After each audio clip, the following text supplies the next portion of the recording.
Join the movement. Go all electric with Pure Electric.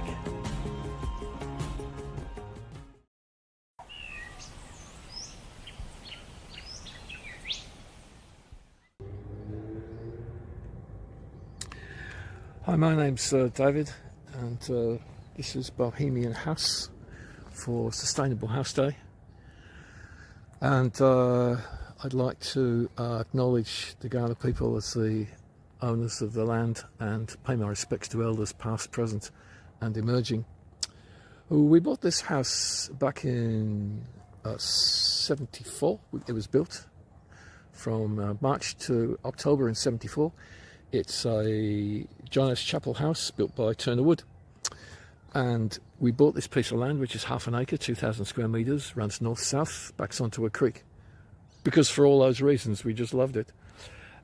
Up the road, on the other side of the street that's at the end of there, is the Mount Lofty Ranges and Anstey Hill. We often go walking up there. And in that direction, the beach is 30 minutes and Adelaide is 25. We made a lot of decisions for this house, things that we loved at the time. And there aren't many of them that assist with sustainability of the house. One of them is the brick, dark red brick driveway, which used to get hot in summer. Another one is that we love these bricks, and it's a double brick house which has an R value of 1, and the bricks get hot. So one way of combating that is to shield as much of this space as we can with shade, and the shade all comes down in the winter. So I'll be talking a bit about that. The room behind here is 8 metres by 8 metres, it runs front to back, and it's got massive large windows. We loved the windows. And now I've blocked off 2 of them. So we have a curtain on the inside, a rubber-backed, material-backed, heavy-backed curtain. And behind that there is air cell. The whole house is double glazed. Outside we've got more air cell, which is a commercial product. It's a shiny aluminium, can be on one or both sides, and air bubble wrappy type material in the middle. And the shutters that come down. So as much as I can, I'm trying to remove this window from transferring heat from inside to out. But to keep the house cool in summer, I've got this very small air conditioner. As you can see, it's got a tiny fan, tiny panel for the water to drip down and for the air to go through, and a tiny little motor. Runs about 250 watt hours, and that's my hand against that. So that is the size of the hole inside the house, and the air that goes through there cools the whole house. There are solar panels up there, conditioning. It's a couple of batteries, 200 amp hour batteries down there, and that manages to run this system overnight in the summer.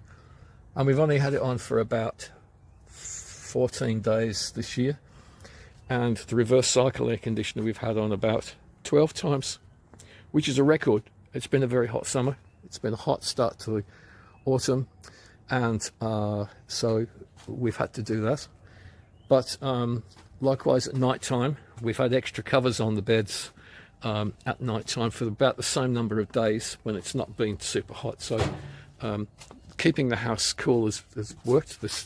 These bricks feel quite cool at the moment. And the evaporative air conditioner blows into the 3 rooms on the corners of the house, where the hopper window is open and the shutter is part way down, and the cool air comes out through here and runs overnight, and the air conditioner manages to produce around about 16 degrees Celsius out through that small hole overnight, all night. And if you're sitting at breakfast time in front of it, you freeze. Water tanks, 76,000 litres of rainwater tanks. A wicking bed down the side of the house. This is for berries and for herbs, a kitchen garden. Lots of native plants and more shade on this window. This is our bedroom, and this is also has a hopper window. Shade is open. We have a fan, rake ceilings, and this blind is a cell blind, and it's got aluminium inside it. And this is each one of the bedrooms has got one of those. The roof is white tiles, and it's got raked ceilings, so this is the total roof space is that there. So you can't put insulation in there. There is some rock wool wrapped up in plastic bags in there, and this is the sarking that goes underneath, and then immediately underneath is the gyprock of the house. So a while ago I had added some material, this stuff, I think Kingspan is the company that makes this stuff, and they used these tracks up underneath the gyprock and then drilled through this trim went on the edge, and they plastered to it to make it look like this, which looks like the house did before, except the beams are slightly less deep than they were before. So that's what our raked ceilings look like. On the roof we have solar panels on the house, 5 kilowatts. This is only a small, that's only a small part of it. It also goes down here, and we have evacuated tube, and the evacuated tube goes into this tank, and the water from that tank goes through this, which is currently switched off, and all the bypass switches are on. So that's off from gas instantaneous is off from October, November, December, January, February, March, April and May. So it's only on for a couple of months of the year. It has to be on because the big tree in the back actually shades quite well.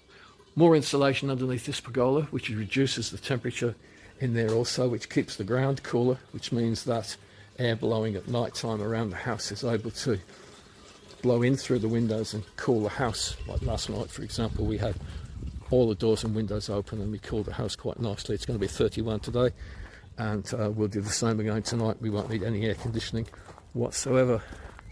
This is the vegetable garden, and there's the vegetable gardener. 76,000 litres of rainwater tanks. The wicking beds are in 4 sections, a section at the back and 3 sections across here. Stores the water in the bottom and allows for preventing the local friendly magpie waiting for some scraps. So that's it, and thank you for looking.